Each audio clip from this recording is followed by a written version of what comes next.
You think you know Thomas Jefferson, right? Third president, Declaration of Independence, a true giant of the Enlightenment.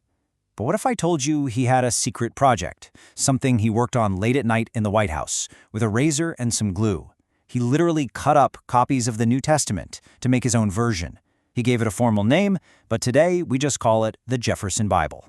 And to really get what he was doing, we have to look at what he kept and what he sliced right out.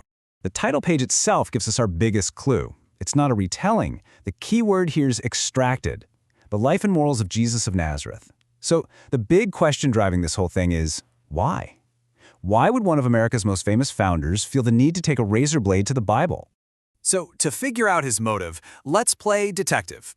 Let's see what made the cut and, maybe more importantly, what he left on the cutting room floor. Okay, so when you first crack this thing open, it seems pretty familiar. Jefferson starts at the beginning, laying out a foundation that, well, it looks totally normal. First up, the life of Jesus. Let's take a look at how Jefferson lays out the biography. He gives us a straight-up chronological story. We get the birth in a manger, the super smart 12-year-old impressing everyone in the temple, the baptism, and the moment he starts his ministry. But hang on, notice anything missing? There's nothing supernatural here. He's carefully building the story of a man, a real historical person. But the biography, you see, that's just the setup. The real heart of the project, what Jefferson called the diamonds, are the pure moral teachings he so carefully picked out. This is the whole morals part of the life and morals. He jumps right into the Sermon on the Mount with this absolute classic.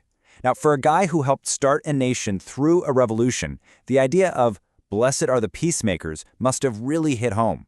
It's a perfect example of the practical, ethical code he was searching for. And he doesn't pull any punches. He goes straight for the really challenging stuff. I mean, think about it. Love your enemies. That's a radical command, and Jefferson puts it right up front. It's a universal principle that goes way beyond any single doctrine. And of course, you knew this had to be in there, the Golden Rule. For a major Enlightenment thinker, what could possibly be a more simple, rational, and powerful guide for how people should treat each other?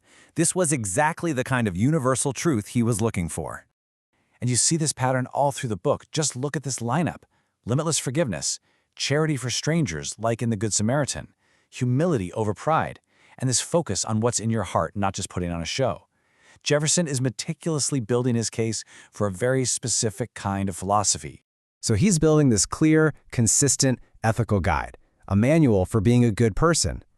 But is that the whole story? Because if this is what Jefferson kept in, the most jaw-dropping part of his project is what he took out. Yep, believe it or not, what's missing from the Jefferson Bible is the real key to understanding what he was up to. This right here is Jefferson's method in a nutshell. On one side, you've got the life and morals, the biography, the teachings. On the other side, everything that got the razor. Miracles, gone. Angelic visitations, nope. And the biggest one of all, the resurrection, completely cut out.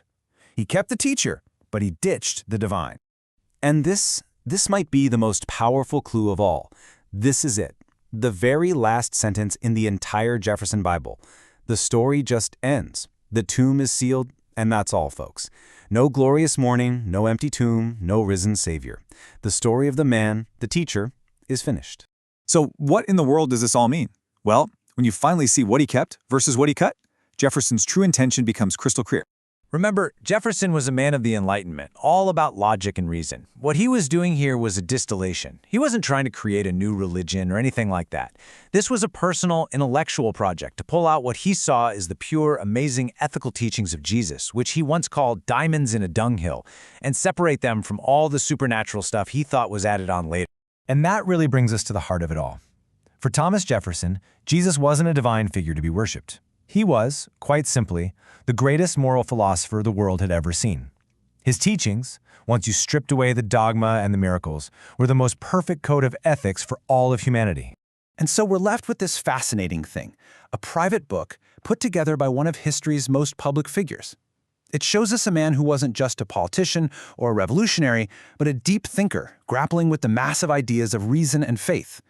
And it just makes you wonder, doesn't it? How does this very personal project change the way we see the public man we thought we knew?